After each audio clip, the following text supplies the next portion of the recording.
ಎಲ್ಲರಿಗೂ ನಮಸ್ಕಾರ. ನಾನು ಶ್ರೀಮತಿ ರಾಜೇಶ್ವರಿ ಹೂಗಾರ್ ಅಂತ ಬೀದರ್ನಿಂದ ಸ್ಪಾರ್ಕ್ ಅಕಾಡೆಮಿ ಬೆಂಗಳೂರು ಮಾತೆಂಬ ಜ್ಯೋತಿರ್ಲಿಂಗ ತರಬೇತಿಯಲ್ಲಿ ಇ ಬುಕ್ ರಚನೆಯ ತರಬೇತಿ 1 ವಾರಗಳ ಕಾಲ ಸುದೀರ್ಘವಾಗಿ ಜ್ಞಾನವನ್ನು ಧಾರೆ ಎರೆದಂತಹ ನಮ್ಮ Neelavar Surendra sir, Renuka Prasad sir, doctor Madhav sir, ಹಾಗೆ doctor Parameshwaraiah Soppinamath sir, Sheela Bhat madam, Mahesh sir, ಹಾಗೆ ರಾಯರಾಜ್ಕುಮಾರ್ ಸರ್.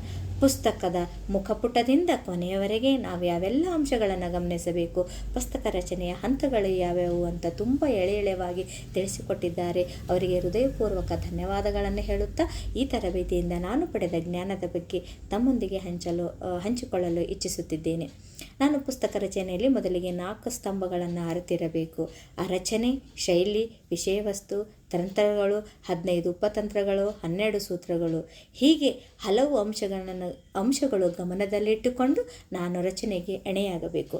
ಒಂದು ಉತ್ತಮವಾದ ಪುಸ್ತಕ ಅಂತ ಎನಿಸಿಕೊಳ್ಳಬೇಕಾದರೆ ನಾನು ಗಮನಿಸಬೇಕಾದದ್ದು ಮೊದಲಿಗೆ ಸ್ಪಷ್ಟವಾದ ಗುರಿ. ನಾನು ನನ್ನ ಲೇಖನದ ಮುಖ್ಯ ಉದ್ದೇಶ ಏನು, ನಾನು ಅವರ ಓದುಗರನ್ನು ಏನನ್ನು ತಿಳಿಯಲು ಬಯಸಲು ಹೊರಟಿದ್ದೇನೆ ಎಂಬುದು ಸ್ಪಷ್ಟವಾದ ಗುರಿಯನ್ನು ನನ್ನ ಬಳಿ ಇರಬೇಕು.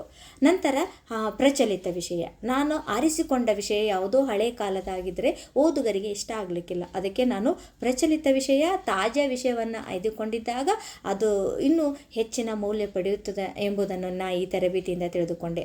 ಹಾಗೂ ಅಲ್ಲಿ ಬಳಸುವ ಭಾಷಾ ಶೈಲಿ, ಭಾಷೆ ಹೆಂಗಿರಬೇಕು ಅಂದರೆ ಸರಳ, ಸುಂದರ, ಸುಲಲಿತವಾಗಿರಬೇಕು.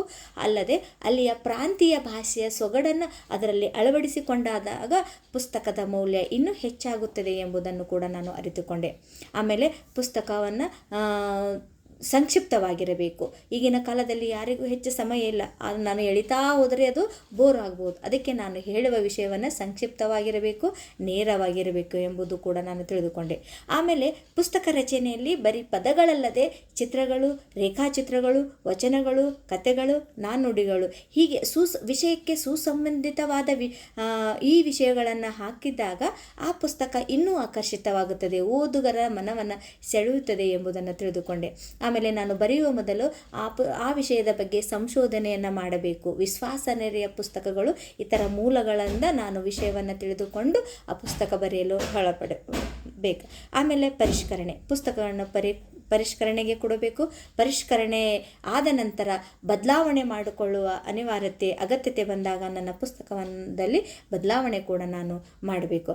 ಆಮೇಲೆ ಪುಸ್ತಕ ಬರೆಯುವಾಗ ಯಾವುದೇ ವ್ಯಾಕರಣ ದೋಷವಾಗದೆ, ಕಾಗುಣಿತಗಳಾಗಲಿ ಯಾವುದೇ ದೋಷಗಳಿಲ್ಲದೇ ನಾನು ವಾಕ್ಯಗಳನ್ನು ರಚನೆ ಮಾಡಬೇಕು.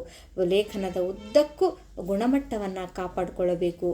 ಆಮೇಲೆ ರಚನೆ, ಶೈಲಿ, ಹೀಗೆ ಹಲವು 10 ಅಂಶಗಳನ್ನು ತುಂಬ ಚೆನ್ನಾಗಿ ತಿಳಿಸಿಕೊಟ್ಟಿದ್ದಾರೆ.